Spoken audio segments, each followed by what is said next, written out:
қайырлы күн, қайырлы таң. Қалайсыздар, амансыздар ма? Міне жолға дайындалып жатырмын, қазір таңертең жолға шығуға.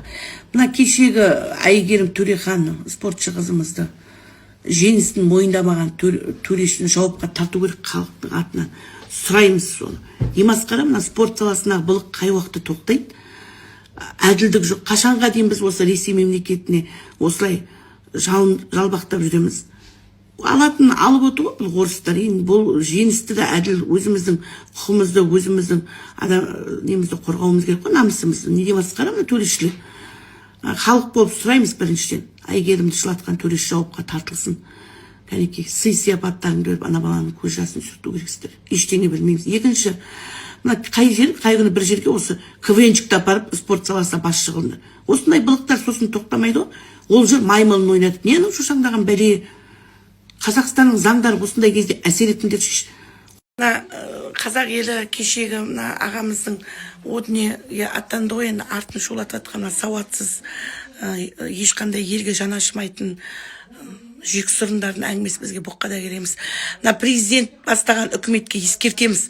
Мұхтар Шаханов ағамызды тірі кезінде қарық қылып сыйлаған жоқсыздар. Осы Құдай айтып өлерінде ғана бір Алла тағала ауыздарыңызға салған шығар. Рахмет, президент берді ғой, енді беретін. Енді халықтың сөзін неге жерге тастайсыздар сіздер? Сұрақ соншалықты қиын болды ма Мұхтар Шахановқа? Роза Бакиев деген тіпті қазақ халқына ондай бір керім еңбексіз ештеңе жоқ. Және оның ұлты қазақта емес, ұйғыр, біз бәрін қарап отырмыз. Міне Шелекте дүниеге келген, Шелектің атын бүкіл көшесін берсеңіз беріңіз. Ол көше біздің Мұхтар Шаханов ағамызға өте лайықты. Өте лайықты. Ана тілінің бүкіл ненің тұрып қорғаған кісі. Әруағы разы болсын, халықтың сөзін жерге түсіруге ешкімді қақысы жоқ. Дұрыстап тұрып орнына қойып беріңіздер сол көшені. Кеше ғана жас кішкентай баладан көріп, мына екі жөлік Жан Ахмадиевке не бар? Бұл да тек ақшаны берген шығар, жаңа жөлік екі жөл. Жан Ахмадиев саған жетеді, Құдайға шүкір, проблема Қазақстанда.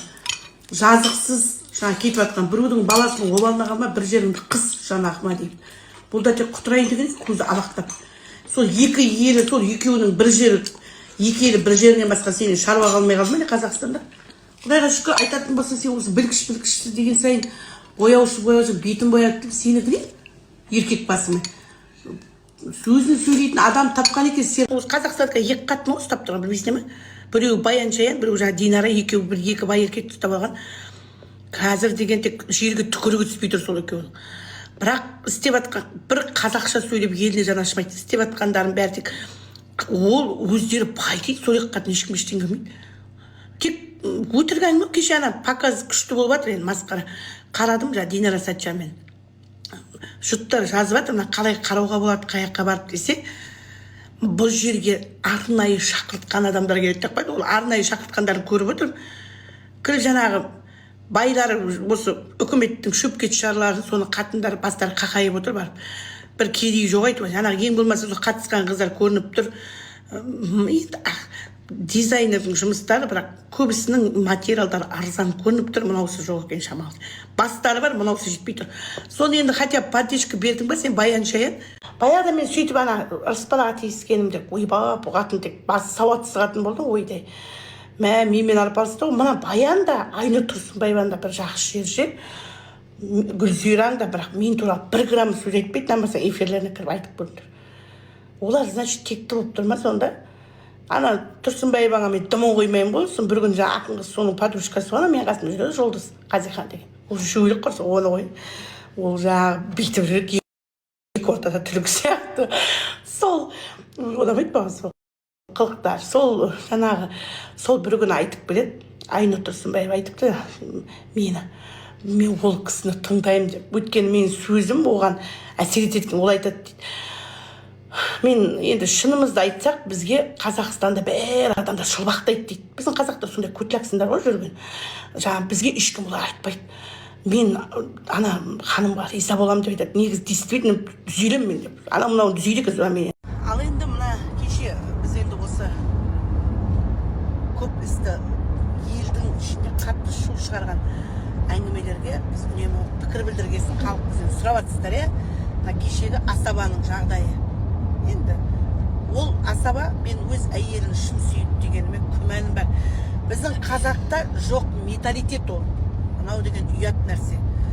әр нәрсенің де шегі бар. Біздің қаншама аналарымыз бар. Енді табиғаттың заңы дегенде бұндай арсыздық.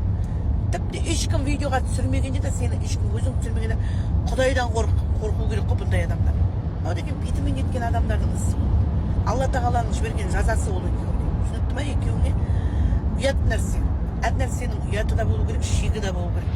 Бәрімізде де Құдайға шүкір, ешкімнен кем емес, жанұяның иесіміз бар, бір қожайынымыз бар.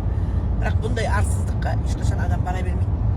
Ары жоға еркек пен әйелдің сыры. Достар, қалайсыздар? Қазақ елі амансыңдар ма?